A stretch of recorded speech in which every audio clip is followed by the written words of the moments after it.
ভাই ভাই আমার কটা টিয়া দেন না, কিছু খাইতাম। কয়টা টিয়া দিতাম খাইতেন? আমনের খাওয়ানোর মতো টিয়া যা আমার লগে নাই। যে কই টিয়া পারেন ওই কটা টিয়া দেন না, আমি সকালে তো ধরে কিছু খাইছি না। বিশ্বাস করেন আমার লগে টিয়া নাই। ভাই আল্লাহর রাস্তে আমার কটা টিয়া দেন না, বিশ্বাস করেন আমার অনেক খিদা লাগছে। আল্লাহর হস্তে কুই তো দিলেন ঠেয়া।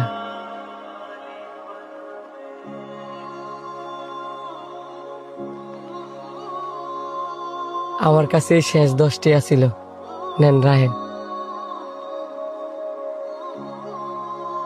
দেখেন, আপনি যে আল্লাহর হস্তে কইলেন আমার কাছে ছিল, তাই আপনার আমি দিতাম পারছি। অন্য জনের কাছে তো নাও থাকতে পারে। ভুলও আল্লাহর হস্তে কইেন না, কারণ আল্লাহ পাক কইছে কেউ যদি আল্লাহর হস্তে চায় তাহলে তারে দিতেই হবে। আচ্ছা ভাই।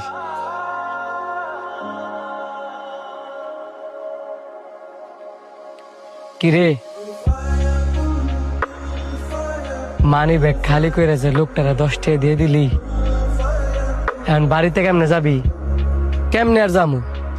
আল্লাহ 2 ফাও দিছে, এই 2 ফাও দিয়ে হাইটটা যামু? এত দূরের পথ তুই হাইটটা যাবি? অন্যের ভালো করতে গিয়া এখন তোর নিজের কষ্ট করা লাগবে। এটা তেমন কোনো কষ্ট না, কিন্তু আমার মনে হইলো ওই লোকটায় ক্ষুধার জ্বালায় আরো বেশি কষ্ট পাইতেছে। তুই কি জানোস না মানি ব্যাগ যে একবারে খালি করা ঠিক না? না, এটা আমি বিশ্বাস করি না।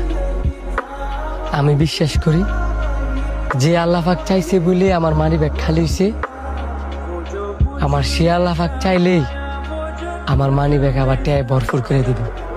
এখন তুই কি কইতে চাইতেছস? দান করলে কোনো সময় কমে না? না, দান করলে কোনো সময় কমে না। তুমি যত বেশি দান করবা আল্লাহ পাক তোমারে তত বেশি দিব।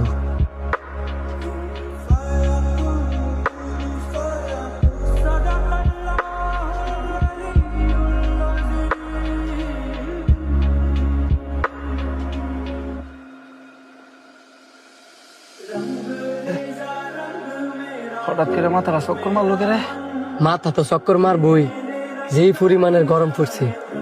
আপনার মনে হয় রক্ত শূন্যতা আছে, এই কারণে আপনি হঠাৎ করে মাথা ঘুরে ফিরে গেছেন। যা, তোমার অনেক ধন্যবাদ ভাই।